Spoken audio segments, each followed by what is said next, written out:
What is going on, everybody? It's the Frontz. We're back again with Ace Attorney Investigations Miles Edgeworth, part number 5, as we are heading on to the Turnabout Airlines. We're starting this chapter off from the start, so let's see what's getting in with Miles Edgeworth and everyone else. The murder that occurred in my office. The return of the great thief Yakadzu. I can't say that name. Thinking back, everything began on that fateful day 2 days ago.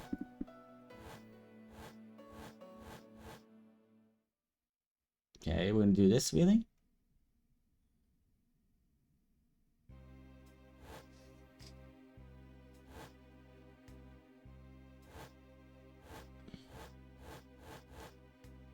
Okay. On an airline now. Yes, everything began high up in the air, 9,000 feet in the air to be precise.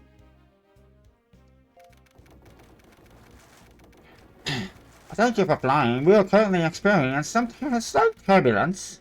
We are asking all passengers to please return to their seats and fasten their seatbelts.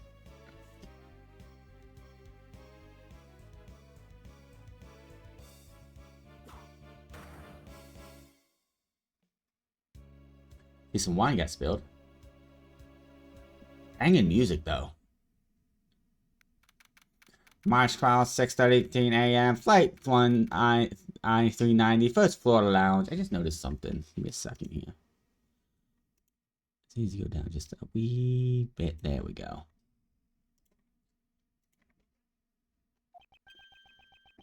No. Okay, why am I on my floor? Why am I on the floor? Why do I feel like I just woke up from a horrible nightmare?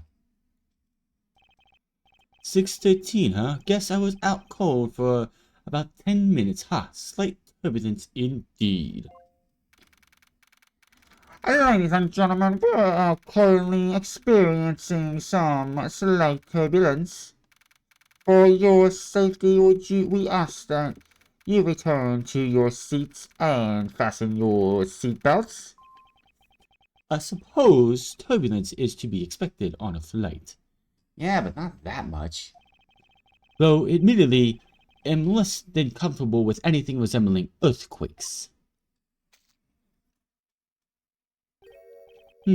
What's this? A travel wallet? But it's not mine. How did someone else's travel wallet wind up in my pocket? My head. Why won't this headache go away? I'll take care of this travel wallet later, or hand it off to an attendant. Ah! From the earthquake-like turbulence to the elevator.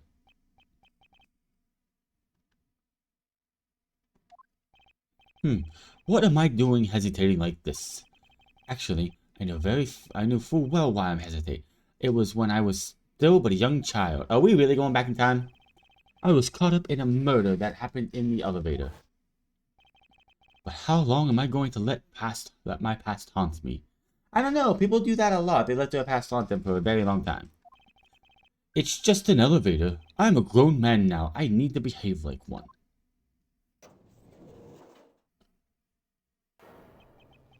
What? What in the world happened? Is there something wrong, sir? I must ask that you please return to your seat. He's dead! Please, calm down. We mustn't jump to conclusions without all the facts. That's all that sudden happened? You murdered! What? No, you have it all wrong. I wasn't me.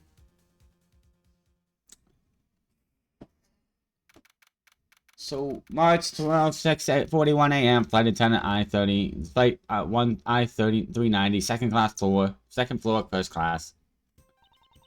Everyone, I'm sorry to interrupt, but I have an important announcement. I am one of the young flight attendants, Lady Londa Tenero. Unfortunately, we have just had a minor accident on this flight. An accident? What do you treat us like this? So stupid. I caught a glimpse. I saw it was a murder. What? Murder?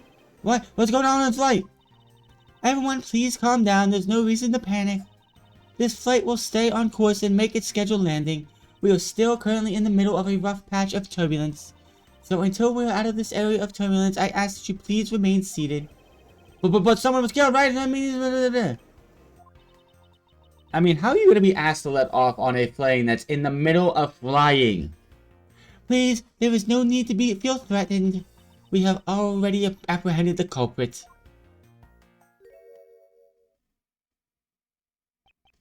I ask that everyone please remain calm. What the heck is he talking about? Why should we remain calm? My name is Miles Edgeworth. I am a prosecutor, and I assure you I am not the killer. Ha! Being a prosecutor doesn't make you an incapable of murder, buddy. Now, listen here. I am not the killer. I simply found the body. So you say, however. I am sure that you are the perpetrator of this crime. I swear on my honor as a professional flight attendant. Girl, if you knew, you don't know shit. Oh, is that right?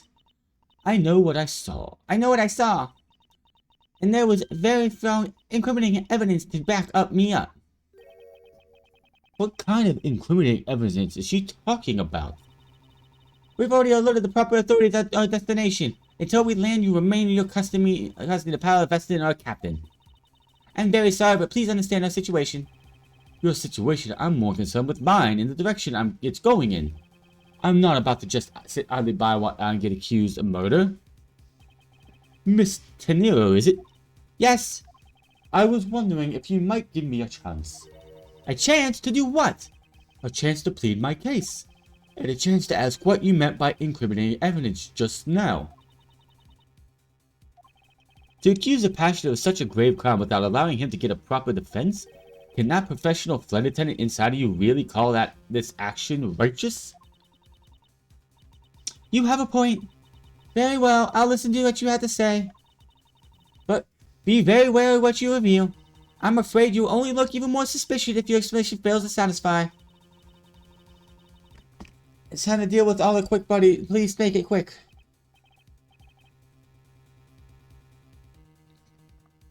Oh boy, oh boy, oh boy.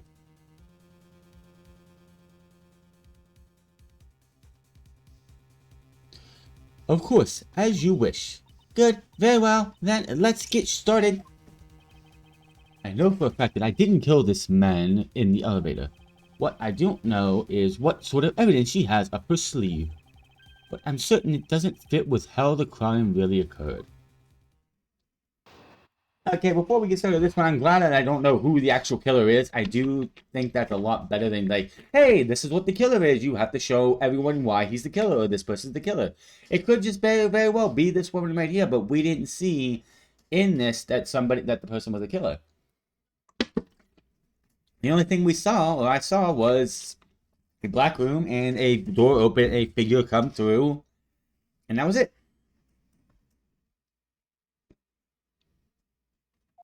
I swear to tell the whole truth as professional flight attendant.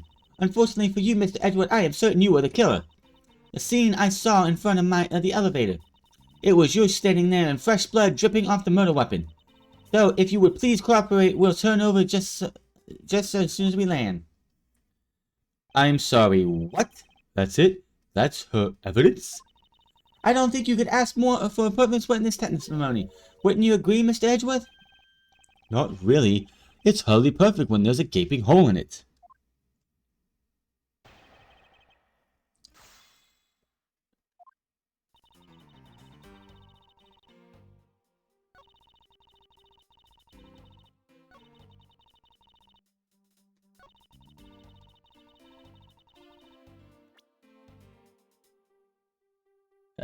That's the travel wallet, and then that's the magazine. Privacy notes, and nothing more you can say about that. And then you got this thing. Miss Tenero. What's with that yelling all of a sudden? Forcing of habit. Well, it doesn't matter. Miss Tenero, you say you saw the murder weapon dripping with blood. Is that correct? Yes, all that blood. Drip, drip, drip. Just recalling what the scene sends a chill down my spine. Sorry, but your so-called professional flight attendant training has failed you. What? I'd like to direct your attention to this. Do you know what this is? It's a travel wallet, right? But it looks like big and bulky. The thing you saw me holding, I discovered the dead body in the elevator, was this very travel wallet, Miss Tenero. What? Impossible! Now then, you still think I am a killer, that I killed him with a travel wallet? No, but I saw blood dripping from it, the wallet. I know I did. As you can see, this wallet is clearly stained, but if you would be so kind as to take a whiff, I think you agree it is only grape juice. I bet you in the Japanese version it's wine, but, you know, we can't have wine in a kid's game.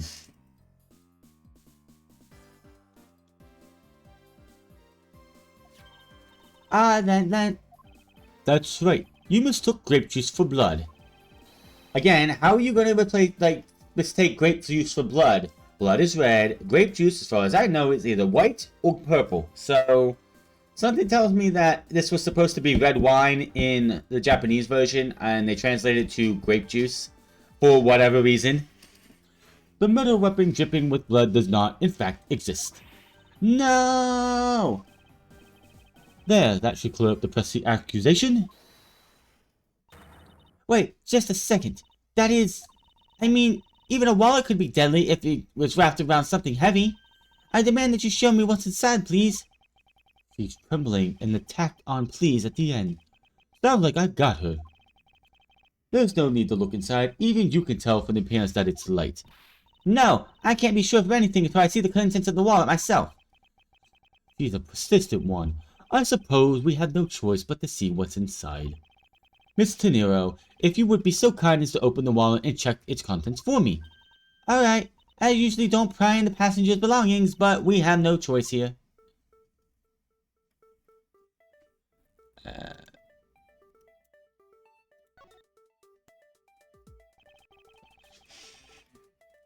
It seems that this passport is all that is in here. As you saw, there is nothing but a passport inside. This renders your wallet as the murder weapon argument moot. Wouldn't you agree? Please hear me out, Mr. Edgeworth. What is it now? Well, I was wondering whose passport is it exactly? Can I take a look? Why not? I'm rather curious myself. This is... just as I thought.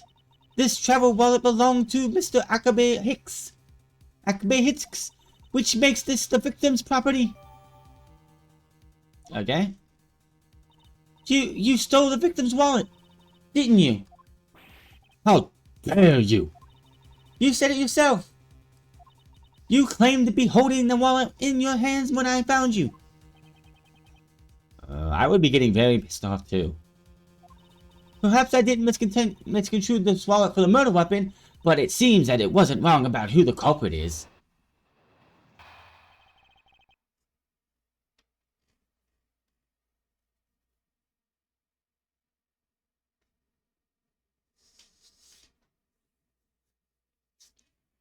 Oh boy, what do we do now? As you claim, the murder weapon is not the travel wallet. However, it is something you stole from Mr. Hicks after you were done with the vile deed. I find it hard to believe myself, but your motive was very simple. You were out to steal Mr. Hicks' money, weren't you? I'm sorry, what? So even though I didn't have the murder weapon on me, you still suspect me, I see. You stood up at the crime scene with the victim's wallet in your hands. How can I turn a blind eye and not suspect you of foul play? Okay.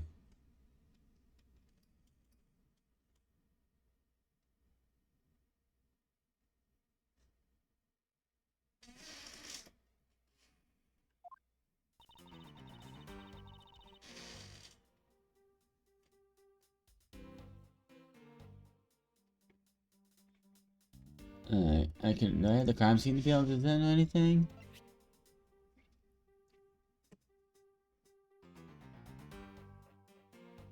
Hold on, that's not the right one, is it? Nope. Okay, so... Go for Mr. Hicks. Nah.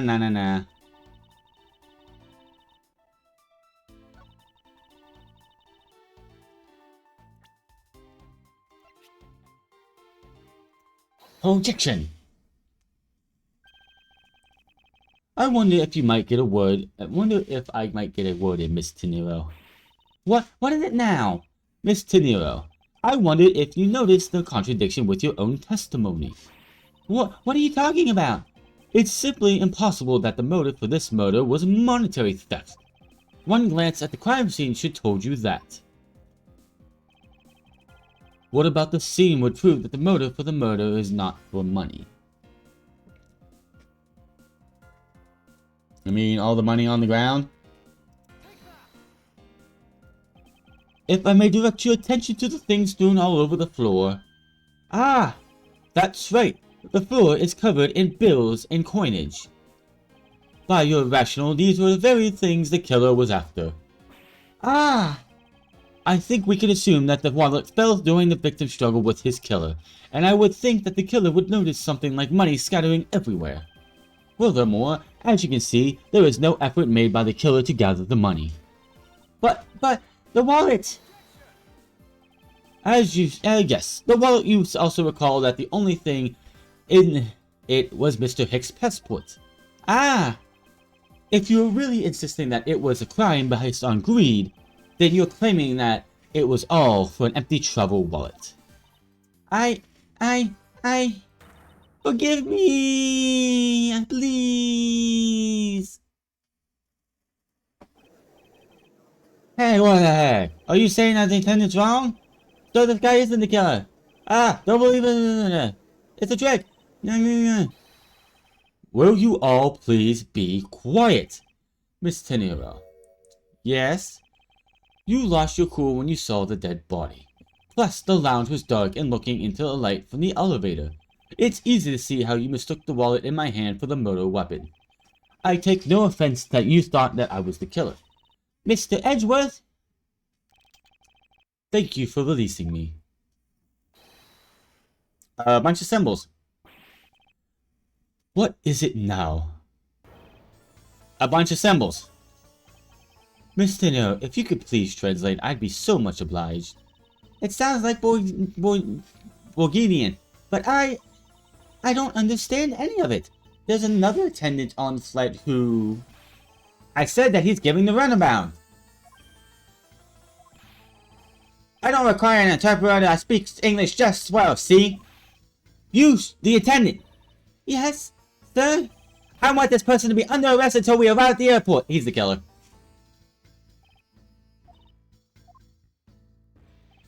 I'm sorry, sir, but what exactly are you hoping for? What is it you want? I'm finished. I am finished talking to the likes of you. Please, I would like to hear why you would like me to be under arrest until we land. How dare you try to waste my time? You were the one who struck up your nose into my affairs. I wanted to spend at least one more second with you, my precious art. I have no time for other things. I know what you are. I see you through you. Insolent. Yes, I am pretty sure that's how you say this in English. Well, I hope that I don't dissolve into water, but I don't think that that's what he meant. Insolvent. Okay. I'm sorry, but I don't think I caught your name.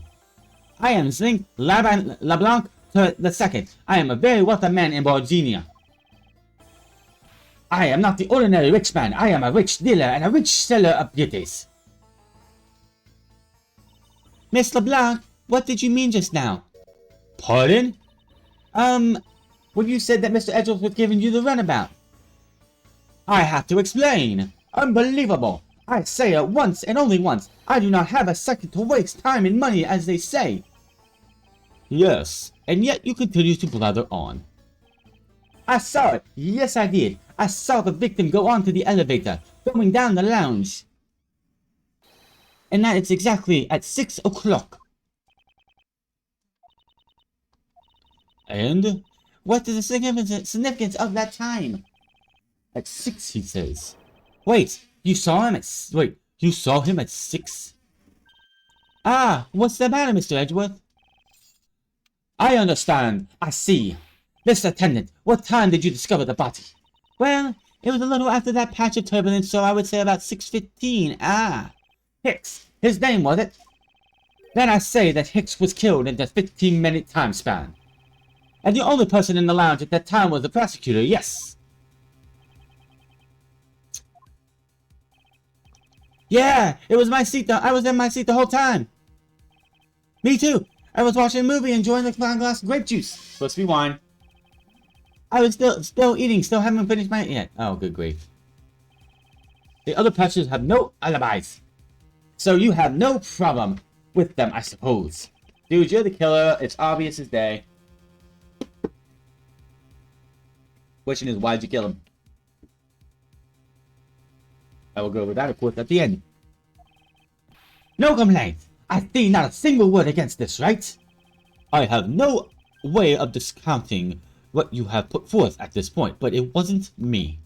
Oh, so you say that you did not have what you say, the evidence? Mr. Edgeworth, are you really the culprit after all? Mr. LeBlanc, I suppose you are quite certain of what you saw enough to give testimony. Of course! I am looking at the man the whole time. He was playing with that annoying little small machine that whole time. Machine? Yes. That's what you people call in the English? Yes. It was like a crazy little click, click, click. But what that description sounds like is some sort of small computer. I believe what Mr. LeBlanc is talking about is a cell phone. I have to say that I didn't see him playing with it quite a bit myself.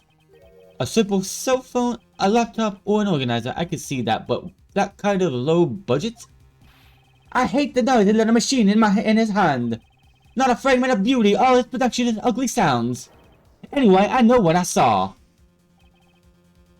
Miss De Niro. Yes?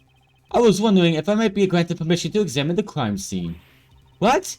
You want me to examine the crime scene? If you would grant me a little measure of time, I'm sure I could produce the real culprit. Humph! I don't like the sound of that. Fox in the duck pen. What? Who the fuck sat here and translated this? Fox in the duck pen? The hell? Oh, I think that's how you say it in English. It's Fox. It's Fox guarding the henhouse. And I believe my innocence was proven earlier. And if I'm given the chance, I can clear up all the remaining doubts. Miss De Niro, if you wait until we arrive, there is a good chance that some evidence will have been destroyed by then. I understand. Let me see what the captain has to say. Ah, this should not be approved. Please, Mr. Blanc, in an emergency, all decisions are made by the captain alone. Now, please, wait for me while I go ask the captain what to do. I'll be right back. Clearly, this dude's probably most likely the killer. You are not planning to erase evidence when you are doing your investigation, yes? Of course not. Ha, we will see. Didn't take long. Mr. Edgeworth, you had the captain's permission to investigate the crime scene. What? Unbelievable! I am in your debt, Miss De Niro. However, there is one condition. I am to supervise you. Can you agree to that? Of course, I see no problem with that stipulation. It's only natural as I am still a suspect in this case. I take full responsibility and will watch Mr. Edgeworth every move. I hope this is reassurance enough that there will be no foul play. Now then, Mr. Edgeworth, shall we proceed? If you should need any help with anything, please feel free to touch the partner button.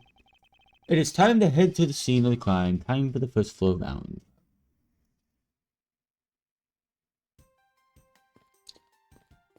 How do I go? I go this way, right? Okay. March 12th, 7:26 a.m. Flight I-3390, first floor lounge.